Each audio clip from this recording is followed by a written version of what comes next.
Shalom jemaat Tuhan, pada kesempatan ini kita mau belajar satu topik, misi Sang Konselor Agung, Yohanes 21.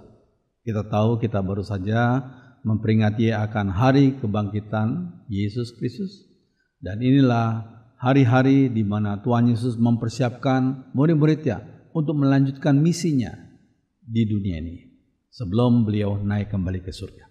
Mari jemaat Tuhan kita berdoa. Mohon Roh Kudus urapi hambamu, sensor tutur kata dan sikap hambamu, sehingga hambamu mulai menjadi bicara Allah.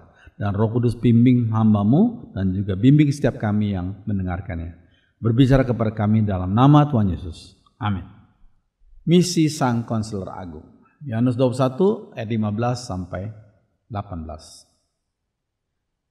Sesudah sarapan, Yesus berkata kepada Simon Petrus, "Simon anak Yohanes, apakah engkau mengasihi aku lebih daripada mereka ini?"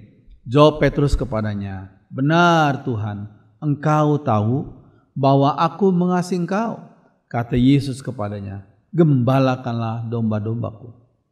Kata Yesus pula kepadanya untuk kedua kalinya, "Simon anak Yohanes, apakah engkau mengasihi aku?" Jawab Petrus kepadanya, "Benar Tuhan, engkau tahu bahwa aku mengasihi engkau." Kata Yesus kepadanya, "Gembalakanlah domba-dombaku." Kata Yesus kepadanya untuk ketiga kalinya, "Simon anak Yohanes, apakah engkau mengasihi aku?" Maka sedih hati Petrus karena Yesus berkata untuk ketiga kalinya, "Apakah engkau mengasihi aku?" Dan ia berkata kepadanya, "Tuhan, engkau tahu segala sesuatu. Engkau tahu bahwa aku mengasihi engkau." Kata Yesus kepadanya, "Gembalakanlah domba-dombaku. Aku berkata kepadamu, sesungguhnya ketika engkau masih muda, engkau mengikat pinggangmu sendiri dan engkau berjalan kemana saja kau kehendaki. Tapi jika engkau sudah jadi tua, engkau akan mengulurkan tanganmu dan orang lain akan mengikat engkau dan membawa engkau ke tempat yang tidak kau kehendaki."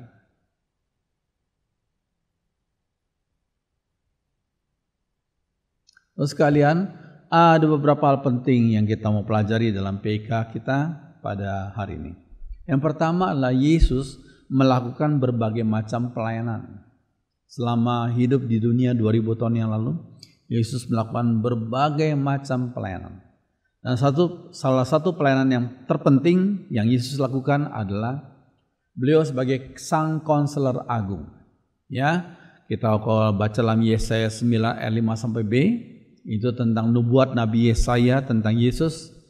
Dikatakan namanya disebut orang penasihat ajaib. Ya, Konselor Agung. Penasihat ajaib, Allah yang perkasa, Bapa yang kekal, Raja damai.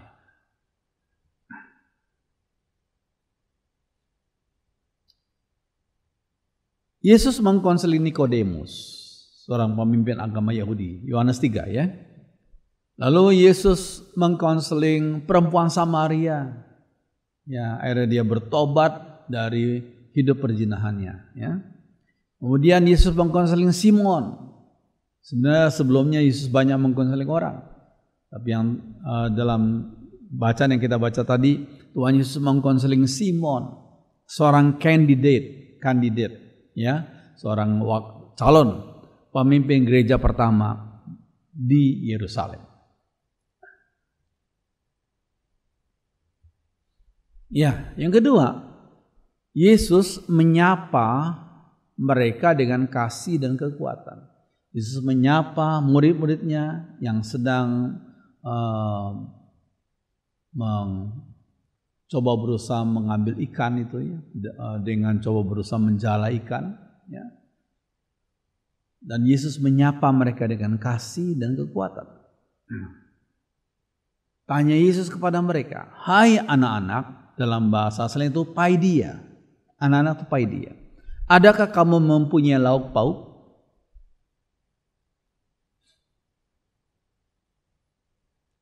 Kata paidia itu mempunyai arti infant atau bayi. Jadi kita mulai pikir, kok Tuhan Yesus menyapa murid-muridnya yang sudah dewasa itu dengan sebutan paidia, infant atau bayi. Mengapa ya? Apakah Yesus keliru menyapa mereka, ataukah ada makna tertentu dari sapaan Yesus ini. Hai paidia, infant, bayi ya. Di hadapan Tuhan, para murid yang sedang bersedih hati dan mereka mau berbalik kepada karier yang lama, yaitu penjala ikan itu, mereka dipanggil dengan sebutan bayi rohani. Mereka perlu bertumbuh untuk menjadi seorang anak Tuhan yang memuliakan Tuhan. Ya, walaupun mereka sudah mengikuti Yesus sekian lama, tapi ternyata dalam kesedihan mereka seperti bayi-bayi rohani. Sehingga Yesus menyapa mereka dengan hai paidia, bayi infant. Ya. Yesus yang telah bangkit datang menyapa mereka dengan kasih tentunya, dengan agape yang memahami kebingungan dan kelemahan mereka. Murid-muridnya mengalami kebingungan. Ya. Mereka nggak tahu harus bagaimana ini. Dulunya mereka setiap tahun selama 3,5 tahun mengiringi Yesus setiap hari, ya. Tapi sekarang Yesus kedengaran Yesus telah bangkit, tapi kok nggak beserta dengan mereka lagi. Sehingga mereka bingung. Mereka bingung sekarang mau kerja apa gitu ya. Ya, sehingga mereka untuk sementara kembali kepada kehidupan mereka yang lama, yaitu sebagai penjala ikan. Ya. Maka dari itu Yesus menyapa mereka dengan paidia, ya, seperti bayi-bayi rohani itu, ya.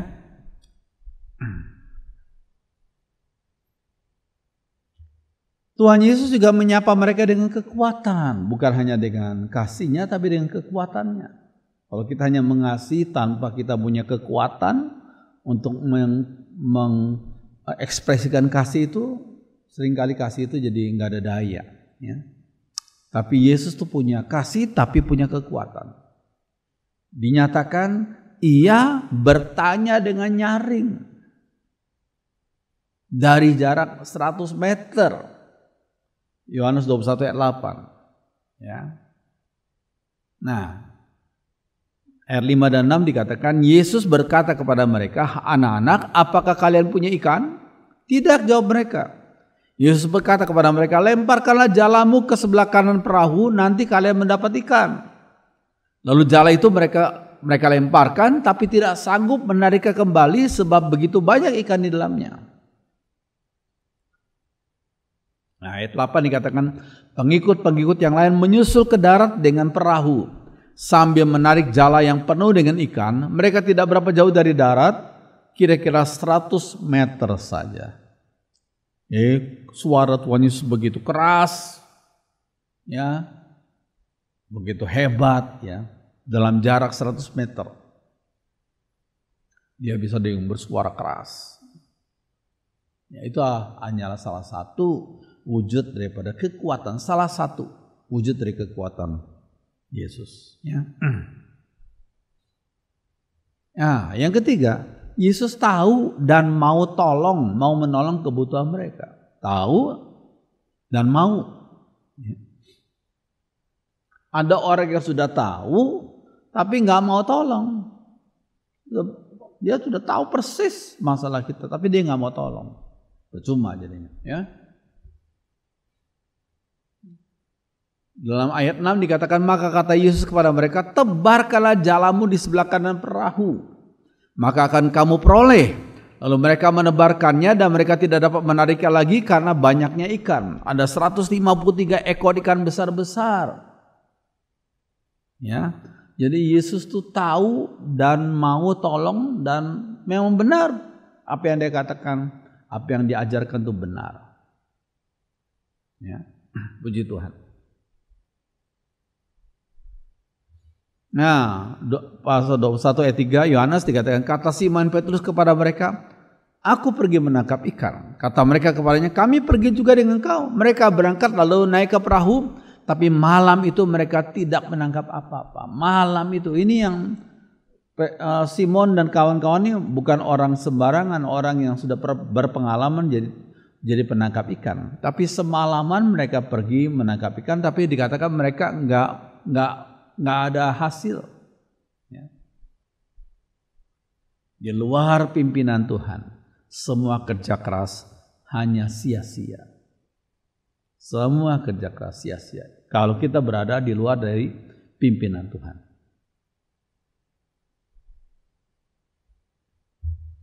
Ya, yang keempat, Yesus menyapa Petrus dengan nama lamanya. Padahal waktu pertama kali Simon itu bertemu dengan Yesus, langsung Yesus memberi nama baru. Engkau akan disebut sebagai Petrus, artinya batu karang.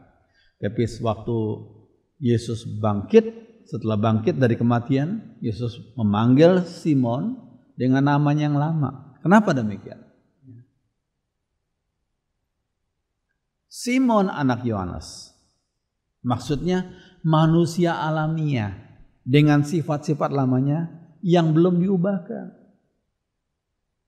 Ya, kita ingat waktu Yesus diadili itu, Simon sampai 3 kali menyangkal Yesus. Aku tidak kenal dia, aku tidak kenal dia, aku tidak kenal dia, sampai 3 kali. Ya. Jadi Simon anak Yohanes itu sapaan daripada Yesus. Itu menunjuk pada manusia alamiah dengan sifat-sifat lama daripada Simon itu yang belum diubahkan. Nah, kata Simon itu mempunyai arti mendengar. Nama baru yaitu Petrus harus didukung oleh sikapnya yang baru juga. Ya, nama itu mencerminkan pribadi. Ya, nama baru yaitu Petrus artinya batu karang harus didukung oleh sikap Simon yang baru juga. Tidak menjadi orang yang pelin-pelan, tidak menjadi orang yang menyangkal Yesus. Ya. Nama Petrus atau artinya batu karang. Sikap sebenarnya Yesus memberikan nama yang luar biasa hebat itu, menunjuk pada sikap hidup daripada Simon yang harus teguh seperti batu karang. Makanya disebut sebagai Petrus.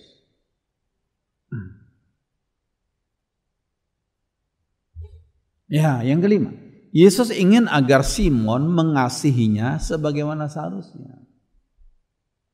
Ya, Yesus ingin agar Simon mengasihi Tuhan sebagaimana seharusnya. Seharusnya harus mengasihi Tuhan, seharusnya.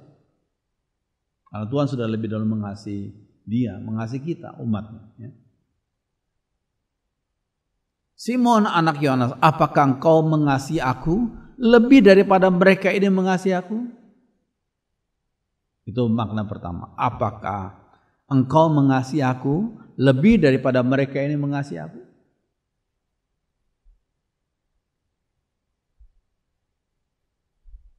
Simon itu akan jadi pemimpin gereja yang mula-mula. Kasihnya kepada Tuhan harus lebih besar daripada yang lain ini, daripada murid-murid Yesus yang lain ini. Sebab Simon akan jadi pemimpin mereka. Sehingga Simon anak Yohanes, apakah engkau mengasihi aku lebih daripada mereka ini mengasihi aku? Ingat 2 Korintus 5 ayat 14, apa yang Rasul Paulus tuliskan. Sebab kasih Kristus yang menguasai kami. Kita mau setia melayani Tuhan, kita mau setia memimpin pekerjaan Tuhan. Jangan lupa, Roh Kudus perlu bekerja dalam hati kita supaya kasih Kristus yang selalu menguasai kita dalam menghadapi berbagai tantangan kesulitan. Ya, kasih Kristus yang menguasai kami, itu kata Paulus. Dia mengatakan itu di tengah-tengah tantangan yang berat, aniaya yang berat. Tapi Paulus tetap bertahan dan tetap teguh karena kasih Kristus yang menguasai kami. Itu kata Paulus.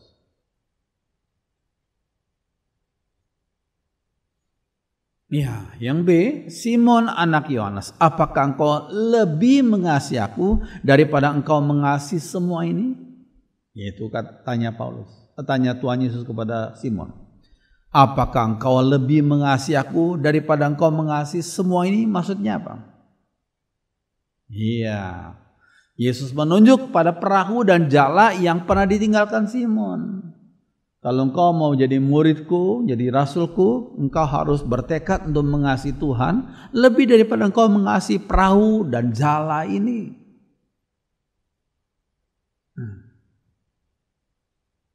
Simon ingin kembali kepada kehidupan yang lama sebelum dipanggil Tuhan untuk jadi seorang rasulnya. Ya, dia harus lebih mencintai Tuhan lebih daripada kehidupan yang lama itu. Lebih daripada dia mengasihi perahu dan jalannya itu. Sebagai nafkah kehidupannya. Kalau kita dipanggil menjadi hamba Tuhan yang full, maka Tuhan yang memanggil kita pasti bertanggung jawab akan segala nafkah kita. Puji Tuhan. Asal kita layan dengan baik saja, dengan sungguh-sungguh.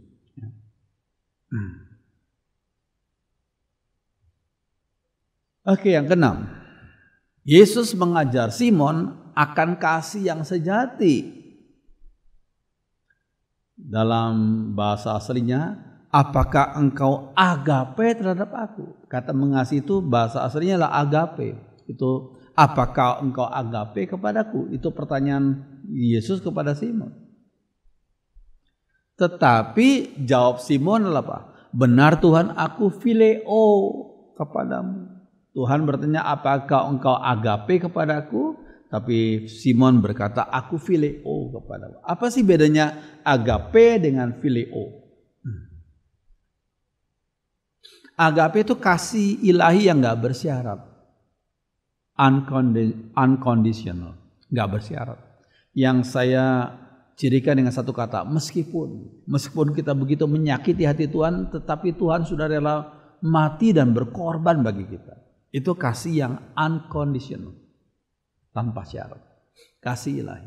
Jadi Tuhan mengajar Simon kalau mau melayani Tuhan, minta Roh Kudus menolong dia agar mempunyai kasih yang tanpa syarat, kasih agape, kasih yang dari Tuhan.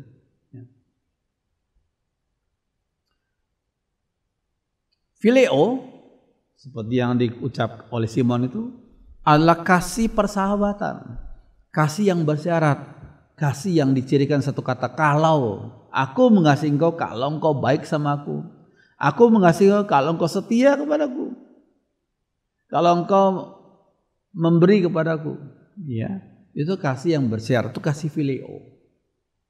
Tapi kalau kasih agape lain, meskipun kita manusia berdosa sudah mengecewakan hati Tuhan, tapi Tuhan begitu mengasihi kita, agape sama kita sehingga beliau rela mati disalib bagi kita. Itu kasih agape, kasih tanpa syarat. Yang minta Roh Kudus menolong kita agar melayani Tuhan yang didasarkan pada kasih agape, kasih tanpa syarat, kasih yang dari Tuhan. Puji Tuhan. Yang ketujuh, Yesus mengkonfirmasi komitmen Simon. Dikonfirmasi oleh Yesus. Apa konfirmasinya? Mengapa Yesus perlu bertanya 3 kali?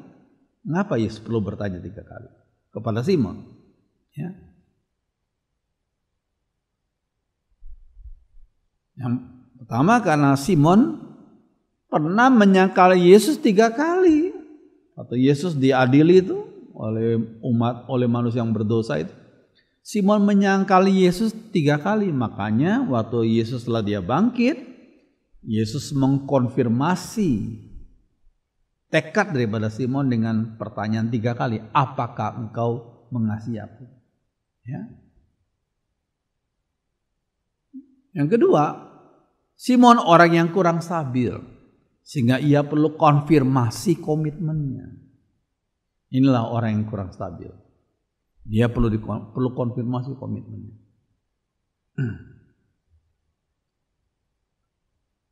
Oke, yang ke-8.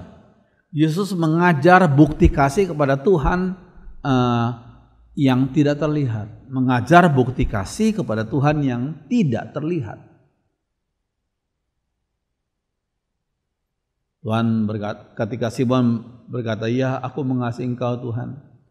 Langsung Yesus menimpali, kalau engkau mengasihi aku, bagian pertama, feed my lambs, dikatakan ayat 15. Feed my lambs, maksudnya apa? beri makan anak-anak dombaku dulu. Ini seperti orang bisa melayani anak-anak kecil tuh ya, anak-anak sekolah minggu. Ya. Itu merupakan bagian daripada feed my lambs. Ya. Beri makan anak-anak dombaku. Lalu Yesus bertanya yang kedua, kemudian Yesus bertanya yang ketiga. Ya, Simon menjawab, ya aku mengasihi engkau. Yesus menimpali jawaban Simon dengan berkata, feed my sheep, kata Tuhan. Feed my sheep. Beri makan domba-dombaku.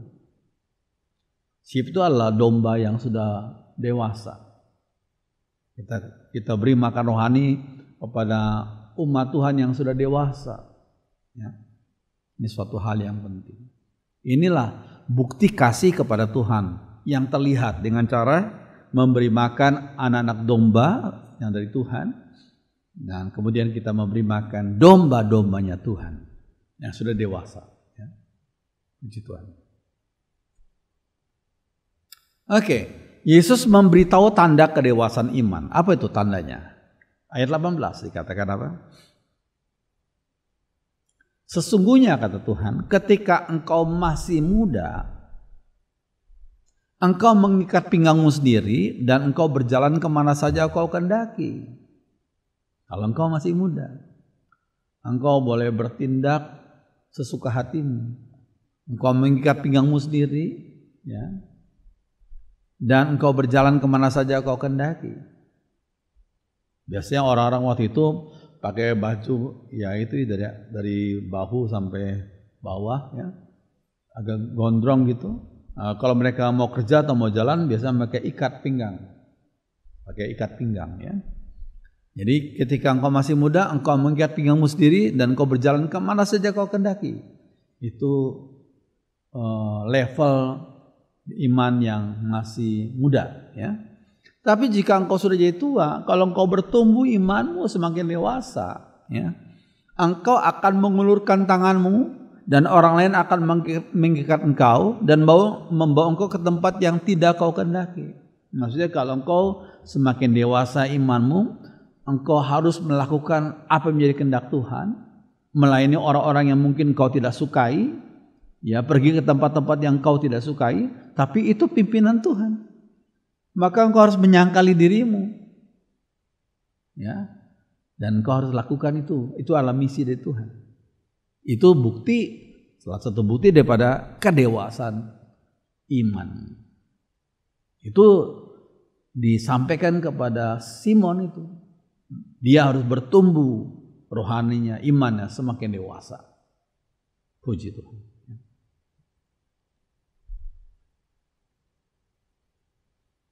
Oke, tanda kedewasaan iman ayat 18. Apa tandanya? Tidak egosentris. Tidak bertindak untuk kesenangan pribadi saja. Ya karena aku suka. Nah, itu berarti pelayananmu hanya berdasarkan kesenangan pribadi saja. Bukan melayani Tuhan tuh. Belum melayani Tuhan dan belum melayani sesama. Engkau hanya melayani karena engkau senang melakukan hal itu. Ya. Itu ada unsur egosentrisnya, ya. Tapi orang kalau semakin dewasa imannya, dia tidak egosentris, ya. Nah, orang yang dewasa imannya dapat membedakan yang baik dan yang jahat, dapat membedakan yang baik daripada yang jahat.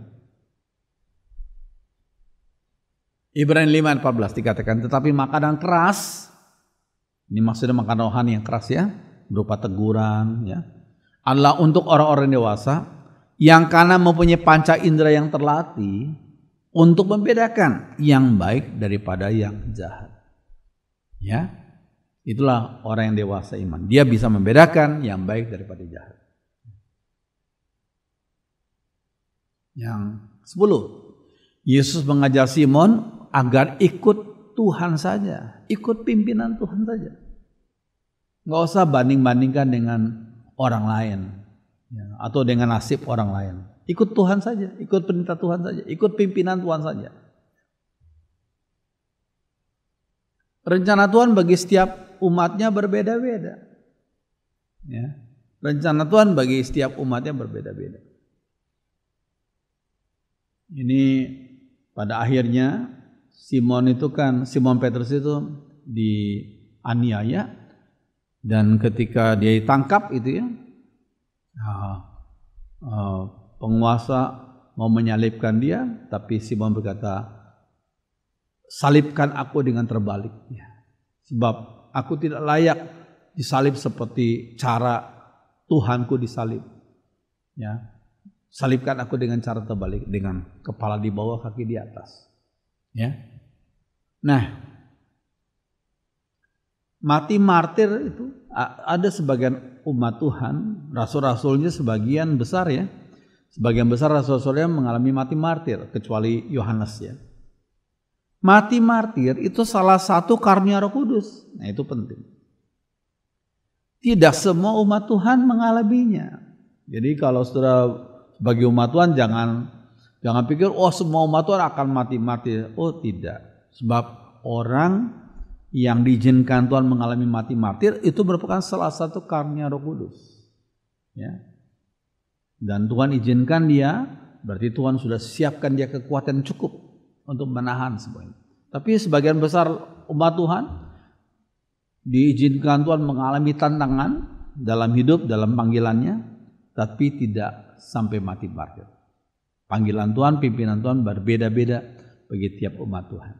Yang penting muliakan Tuhan, lakukan untuk kemuliaan bagi nama Tuhan, apapun Tuhan tempatkan kau sesuai dengan pimpinan Tuhan. Ya. Ya, ayat 22 dikatakan, jawab Yesus, jika aku kehendaki agar ia tinggal hidup sampai aku datang. Maksudnya kepada Rasul Yohanes ya. Memang Yohanes adalah yang menerima kitab Wahyu itu ya. Ketika semua rasul yang lain sudah dijadikan Tuhan mengalami mati martir, hanya Yohanes yang paling tua, yang walaupun sudah dianiaya ya, disiram dengan minyak panas gitu ya, tapi dia tetap hidup ya, nggak mati martir. Dan dia dibuang ke Pulau Patmos, dan disitulah dia menerima wahyu dari Tuhan yang ditulis dalam kitab Wahyu itu. Ya, jika aku kehendaki, kata Tuhan, agar ia, yaitu Yohanes, tinggal hidup sampai aku datang, sampai Tuhan menyatakan nubuatnya tentang akhir-akhir zaman, tentang hari-hari terakhir. Ya, tentang tantangan, aniaya, dan tentang kemuliaan Tuhan yang dinyatakan. Ya, agar ia tetap hidup sampai aku datang, itu bukan urusanmu.